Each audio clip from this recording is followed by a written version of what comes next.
Magandang araw po. Sana po ay nasa mabuti kayong kalagayan. Ako po ulit si Obet. At meron na naman po tayong kwentong ibabahagi sa inyo.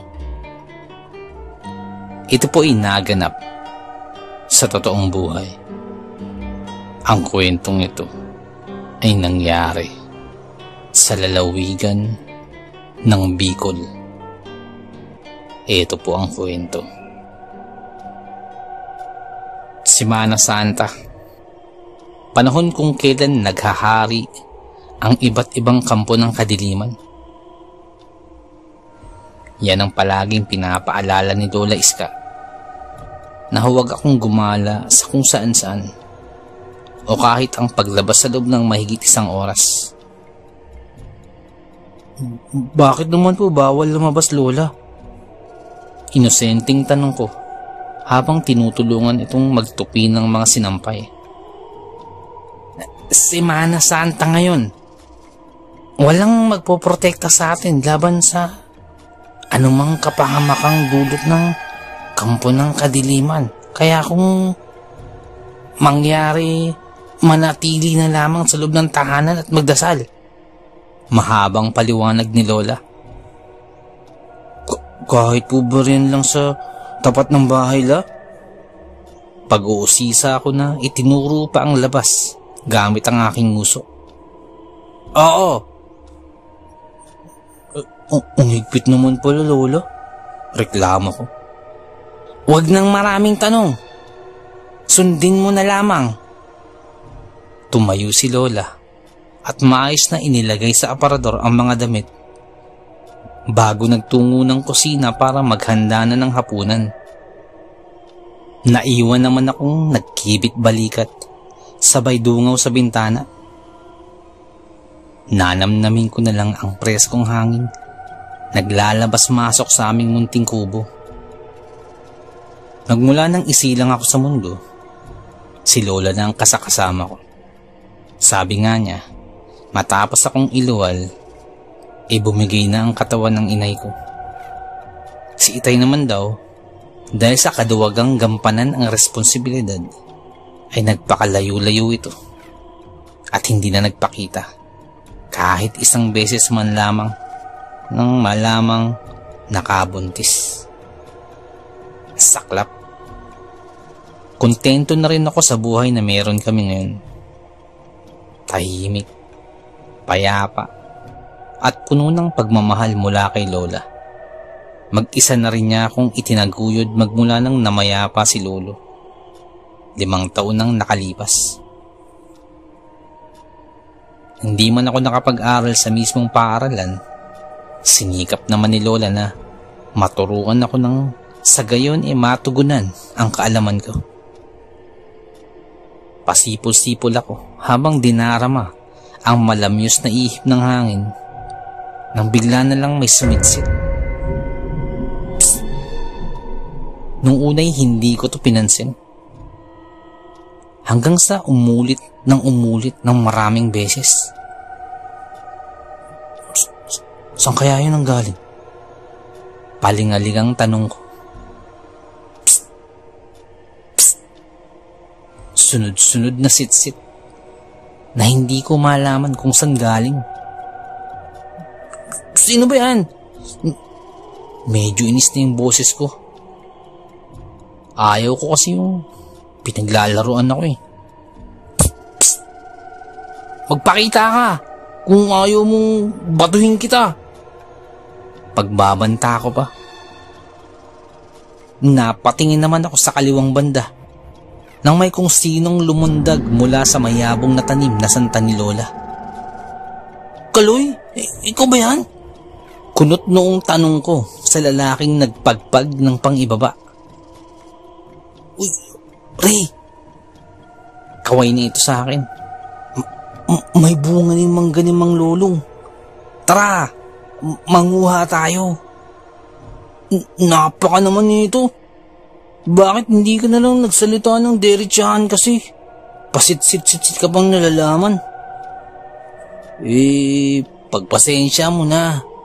Ano? Tara na. habang may liwanag pa. Pangungulit naman nito. Oo sabi ni Lola, wag daw akong lumabas eh. Delikado kasi sa panahon ngayon, si Mana Santa. Sagot ko habang napapakamot ako sa batok. Nako, naniwala ka naman. Ilang taon na tayong namumuhay rito sa mundo, ngayon ka pa magkakaganyan. Mapang-asar nitong sambit. Delikado nga ngayon. Lalo ngayon si Mana Santa. Giit ko. Ray, ano ba? Matagal na tayo rito sa ating sityo, di ba? May nabalitaan ka bang nangyari sa Semana Santa? Wala naman, di ba? Wala ngang nairereklamo sa barangay. Kaya, lika na. Habang hindi pa gumagabi. Napaisip ako sa tugon na yun ni Kaloy. Kung sa bagay, wala pang naitatala sa barangay na may krimen o ano pang masamang gawain na nangyari dito sa amin. Ano? Tara na! Sasabihin ko muna kay Lola. Ano ba naman yan? Padabog niya ito. Huwag mo nang sabihin, baka hindi ka papayagan. Sagot naman ni Kaloy. Baka pagalitan talaga ako eh. Tara na. Dahil sa pangungulit nito, nagawa kong soy ng bili ni Lola. Sa bintana pa nga ako dumaan para hindi makita. Masaya kaming naglalambitin sa sanga ng puno ng mangga na tila ba mga matching. Nakasanayan na naming dalawa ni Kaloy na manguha ng bunga na wala man lang pahintulot sa may-ari. Sa madaling salita, nagnakaw kami. Damihan na natin habang wala pa si Mang Lulong. Pabulong na sabi ni Kaloy na kahit maliit pa ang bunga, pinipitas pa rin. Sigurado ka bang wala si Mang Lulong? Baka mamaya hahabulin na naman tayo ng itak, kagaya nung nakaraang taon. Ay sus, huwag ka nga dumaldal. Damihan mo yung kinukuha mo, tas bilisan mo. Sabi pa ni Kaloy. Takam na ako sa bagong pitas na bunga. Kaya naisipan kong tumigil sa pangunguha at kumain na muna. Bumaba ako sa pagkakalambitin at naupo sa tapat ng puno. Si Kaloy naman nagsikap ng mabuting makakuha ng marami. May sinasabi pa ito, subalit hindi ko na pinakinggan. Abalang-abala ako sa pagkagat nang mapansin ko ang sunod-sunod na paggalaw ng mga tuyong dahon na para bang may dumaan sa ilalim ng lupa. Kaloy! Nabitawan ko ang hawak na plastik na naglalaman ng mangga at nagsikalat ito sa aking paanan. O bakit? Tugon nito na hindi man lang ako tiningnan. Kaloy! Nagsimula akong mataranta nang ang paggalaw nito ay patungo na sa akin. Kaya dali-dali akong umakyat sa puno. Uy, ayos ko lang ba? Pagtatakang tanong ni Kaloy. Nakita mo ba yun? Pati pananalita ko hindi ko magawang maituwid. Ang ano ba? Sagot naman ni Kaloy. Nananatili sa lupa ang tingin ko. Sumusunod sa gumagalaw na bagay sa ilalim nito. Umiikot-ikot ito na para bang dagang may hinahabol. Mabilis. Maliksi. Hoy Ray! Ano ba yung tinitingnan mo dyan? Maya-maya pa'y nakaramdam ako ng pagbato ng mangga mula kay Kaloy. Kaya napatingala ako. Pagkatingala ko'y nanigas ako. Imbis na magalit ng makita ko kung ano ang nasa itaas ni Kaloy. Napabitiw pa ako sa kinakapitan ko, dahilan upang mahulog ako. Ray, ano ba?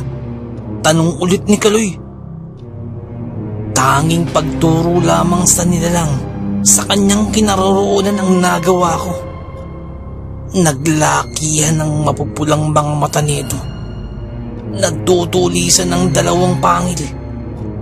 Di lang naglalabas-masok sa bibig. Meron itong buntot. Mga kukong mas matulis pa sa espada. At dalawang matitingkad na tengang mabuhok. Mahahaba ang dalawang paa nito kumpara sa harapan. At may amoy na nakasusulasok. Ano ba, Ray? Ano ba nangyayari sa'yo? Galit na tugon ni Kaloy sa ikinikilos ko. Awang naman ang aking bibig. Subalit, hirap bumigas. Sa ites mo. Ano ba naman yan? Manggal lang kinain mo tapos naging ganyan ka na. Nang tingalain ni Kaloy ang itinuro ko'y napasigaw ito ng malakas. Nasubsob pa ang mukha niya nang mahulog ito. Takbo! Takbo na tayo! Nauutal kong sigaw. Tumakbo kami pareho na hindi alam kung saan direksyon tutungo. Napatigil kami sa gitna ng bakanting lote na may damong ligaw na hanggang bewang ang taas. Ano ba yun? Tanong ni Kaloy habang hinihingal. At tanging iling lang ang naisagot ko. Gulat at takot ang rumihistro sa aming pagkatao. Ito na ba yung kapamakang sinasabi ni Lola? Tanong ko sa aking isipan. Umuwi na tayo. Suwestiyon ko sa gitna ng paghabol ng hininga namin. Uwi na talaga tayo. Hindi ko na natapos ang aking salita sa biglaang pagsulpot nung nilalang. Maliit lamang ito, parang sa isang aso. Subalit, kakaibang itsura. Ngunit, napakabagsik nito. Parang tigre sa pagiging agresibo. Natulala kami ni Kaloy na para bang binuhusan ng timba ng malamig na tubig. At sa pagkakataong yun ay hirap akong kumilos.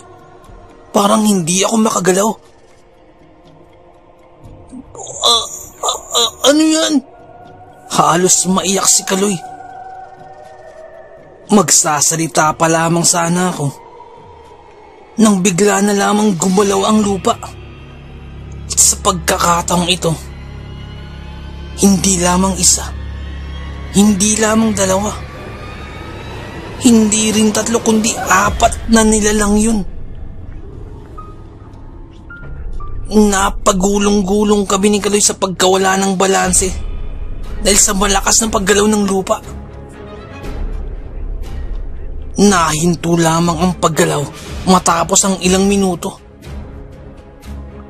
Nanginginig na ako sa takot at halos hinahabol ko ang aking hininga.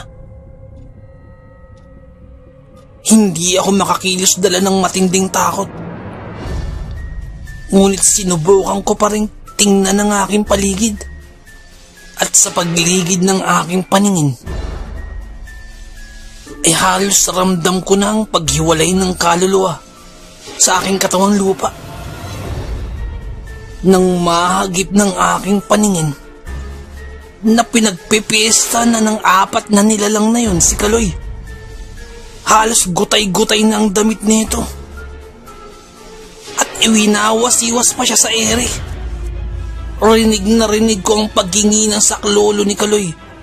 Pumapalahaw ito sa sakit. Na maya-maya pa'y bumagsak na lamang ang katawan ni Kaloy malapit sa aking harapan. Kalunos-lunos ang kalagayan ni Kaloy. Nang maya-maya pa'y biglang bumuluwak ang dugo mula sa kanyang katawan. At sa pagtalsik niyon ay napuno ng dugo ang aking muka. dahil doon ay pansamantalang nabalik ako sa wisyo. At pataranta akong tumayo. Ngunit muli ring nanlumo sa pagkakita sa 4 na nilalang na handa muling umatake. Nanlilisik ang mga mata nito. Naglilika ng mga kakaibang ingay at pag-aangil na para bang mga asong nauulol.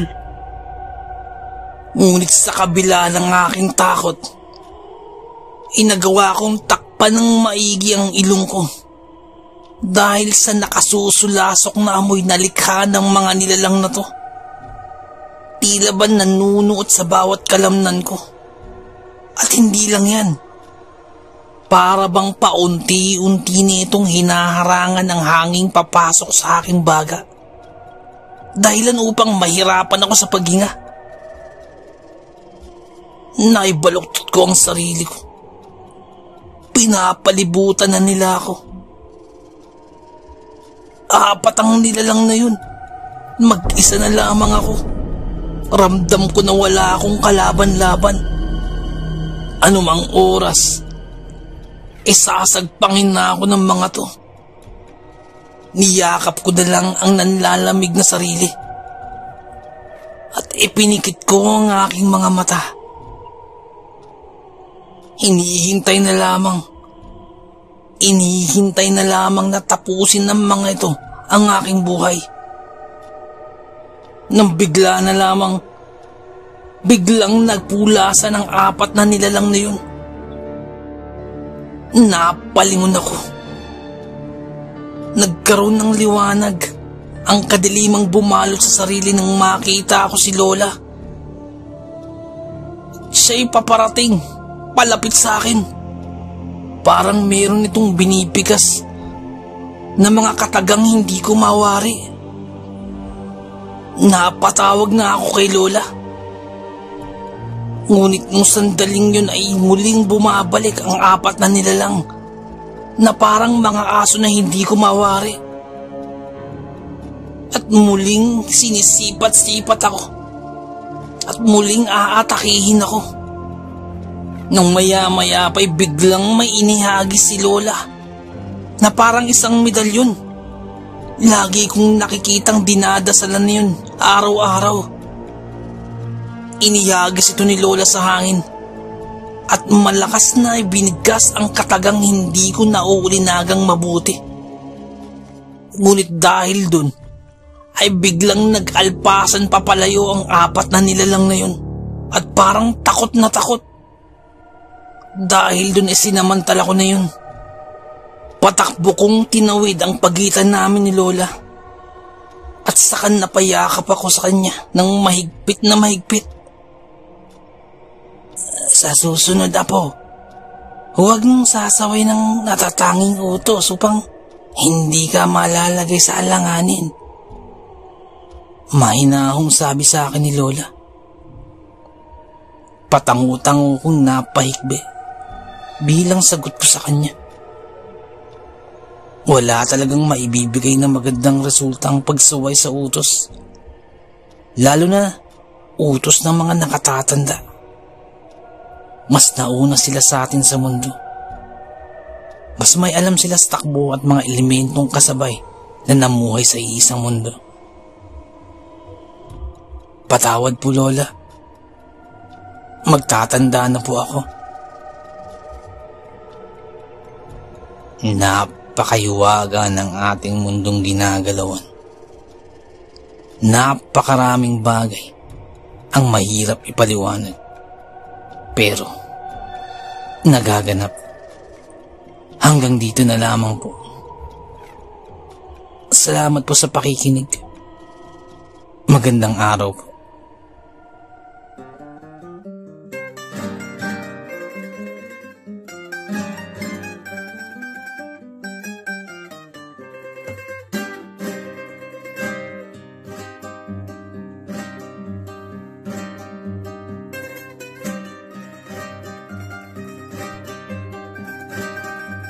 Nais ko lamang pong magpasalamat sa lahat po ng sumusuporta sa ating channel, sa lahat po nating mga subscribers, sa lahat po ng ating mga listeners, Mga silent listeners po, mga OFW listeners mula po sa iba't ibang panig ng mundo, maraming salamat po sa pagsuporta po sa ating channel. At sa mga nagpadala po ng kwento, maraming salamat po. Ganun din po sa mga writers po natin na tumutulong sa ating channel, maraming salamat po. At kung hindi po kalabisan, baka pwede pong please don't skip ads po. Napakalaking bagay po sa atin, napakalaking tulong po sa ating channel. At paki-like na rin po ang ating mga videos para po dagdag po sa algorithm po sa ating channel para lalo po nating mapalaganap ang ating channel. Maraming salamat. Kung maaari din po, pwede pong paki-share po. Maraming salamat po. Shout out ko lamang po ang grupo ni Jerome Hijastro na nakikinig sa sitio Puro Topol Weste, kay Kapitan Lito Tormon, Kagawad Pesoy Marcon Jr. at Kagawad RD Huyo ng Barangay Topol Weste, from Kagawad Rex Totong Bisite. Shoutout po sa inyo, maraming salamat po sa pakikinig. Shoutout din po kay I'm a Player 541, shoutout po sa iyo boss. Shoutout din po kay Kuya Gio ng Muntinlupa, shoutout po. Shoutout din po kay Boss Jesse Manresa at sa misis po ni Boss Jesse. Shoutout po sa inyo. Maraming salamat po sa pakikinig. Nais ko lamang pong i-shoutout si Boss Malvin Esguera at si Boss Ronaldo Esguera. Shoutout po sa inyo. Shoutout din po sa Manhattan Hamburger and Restaurant dyan po sa may Bucandalia, Imus, Cavite. Shoutout po sa inyo. Maraming salamat po sa pakikinig. Nais ko lamang pong i-shoutout sa mga taga Muntinlupa po dyan, kay Boss Rolly, kay Boss Alan, kay Boss Ramil, kay SG Pampelo, Gomez, Reyes, at sa Cuerdo family from Albay. Shoutout po sa inyo dyan. Maraming salamat po. Happy listening to Villanes family, especially kay Lisa, Eric, Vani, Eddie, at kay Tandang Elena Villanes ng Bacolod from Boss Evans. Shoutout din po kay Boss Malvin Esguera, boss. Shoutout po. Shoutout din po kay Boss Beshin 6045. Shoutout po sa inyo. Maraming salamat po sa pakikinig. Nais ko lamang pong i-shoutout si Ma'am Dalisay Concepcion. Shoutout po sa inyo, ma'am. Nais ko lamang pong i-shoutout si Boss Jimmy Kua. Shoutout po sa inyo. Maraming salamat po sa pakikinig. At shoutout din po sa may Samahang Maralita, sa mga tagapakinig po dyan. Maraming salamat po.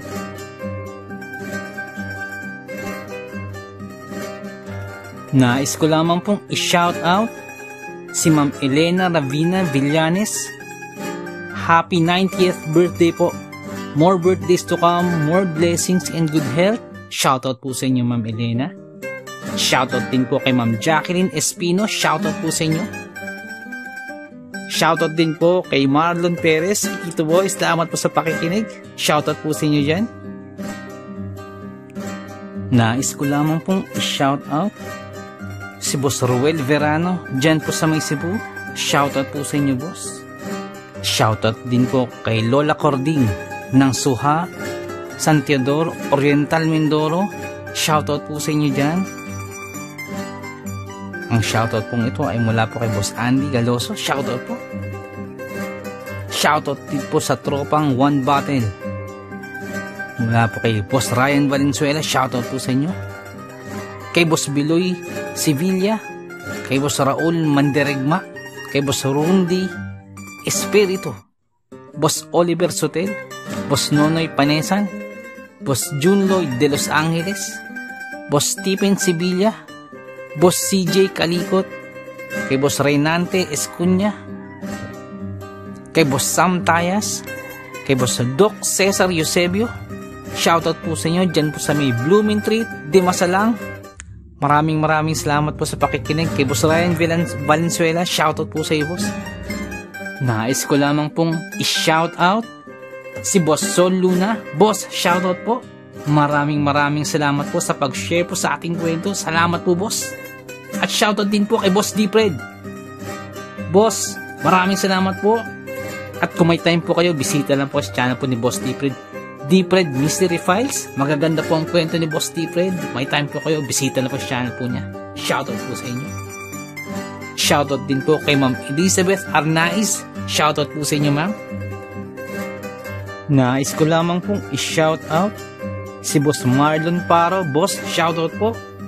Shoutout din po kay Boss Malvin Esguera. Boss, shoutout po sa inyo. Nais ko lamang pong i-shoutout si Boss Bulag na Anghel. Boss, shoutout po sa iyo. Salamat po sa pakikinig. Shoutout din po kay Boss Benji Cayetano. Boss, shoutout po.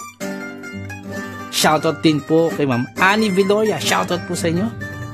Kay Ma'am Annabel Apruebo. Shoutout po. Kay Boss Baby Langka. Shoutout po sa inyo. Shoutout din po kay Ariando Tamor. Kay Boss Christian Ed. At kay Boss Ferdinand Tamor. Diyan po sa may Las Piñas. Shoutout po sa inyo. Ang shoutout po ito ay mula po kay Boss Chris. Shoutout po.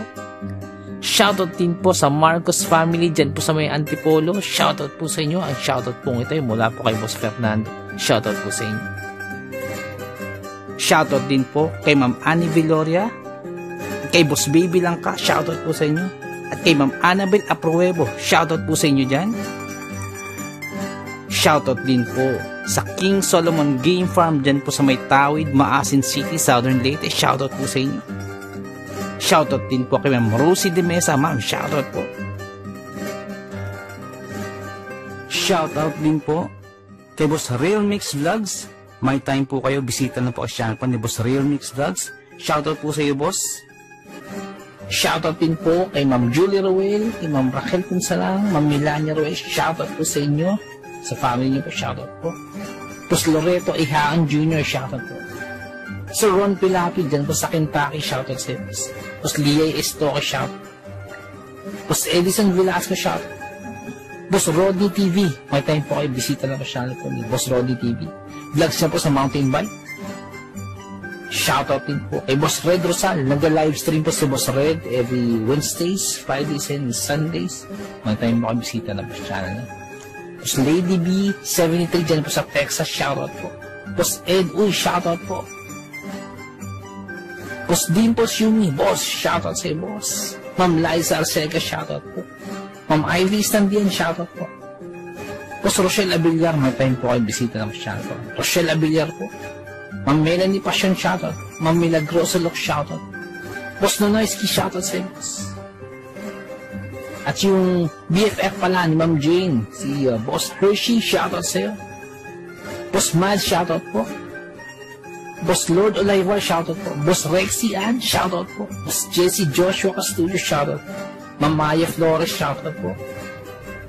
Boss Queenie, shoutout po. Boss Alberto Liano, shoutout po. Ma'am Michelle Cedron, shoutout po. Ma'am Susan De Los Santos, shoutout po. Boss Ron, and Ma'am Lenny Fee, shoutout po sa inyo. Sir Reynaldo Silong, shoutout po. Ma'am Charlene Gumansing, shoutout po.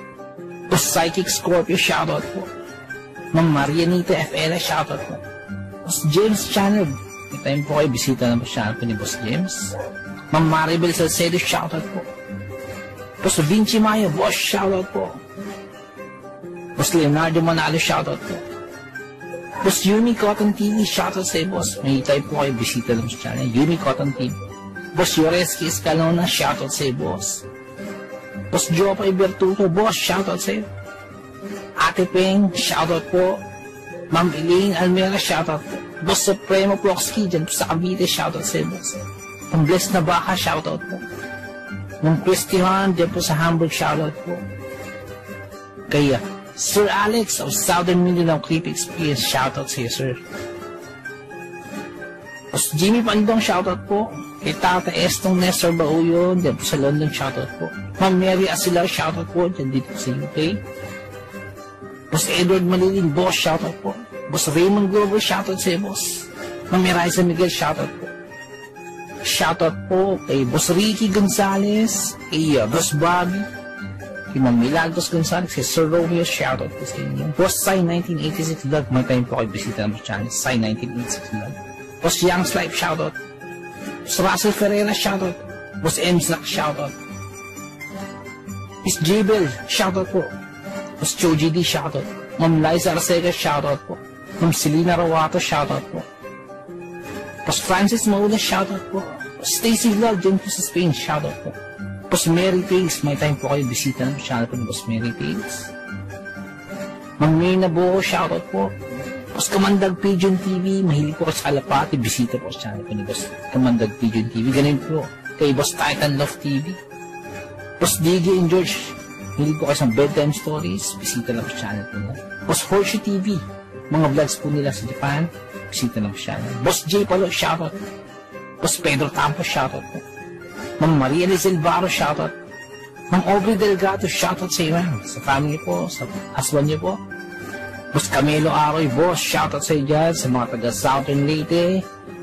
Kay Boss Jesse ang Manila at Horror Stories, may time po kayo bisita lang sa channel niya. Boss Nico, shoutout sa iyo, boss. Boss Ron Misa, shoutout po. Ma'am Erika Tijano, shoutout po. Boss Angie Tatifuco, shoutout po. Ma'am Ana Sato, shoutout po. Ma'am Eli Cono, shoutout po. Boss Freya Swol, shoutout sa iyo, boss. Boss Resi Madrid, shoutout po. Lutong Bahay ni Ming, shoutout. Boss Wency 666, shoutout po. Boss John Reina Zacate, boss, shoutout. Kay Ma'am Lea Velasquez, shoutout po. Kay Ma'am Shirley Carillo, shoutout po. Sa mga hindi po nabanggit, pasensya po, bawi po ako next time. So, naibigan po ninyo ang ating kwento. Pakihit lang po ang like button, pati din po subscribe. Pakiclick na rin po ang notification bell para updated po tayo sa ating mga kwento. Kung may nais po kayong sabihin, pakiiwan lang po sa ating comment section. Maraming salamat.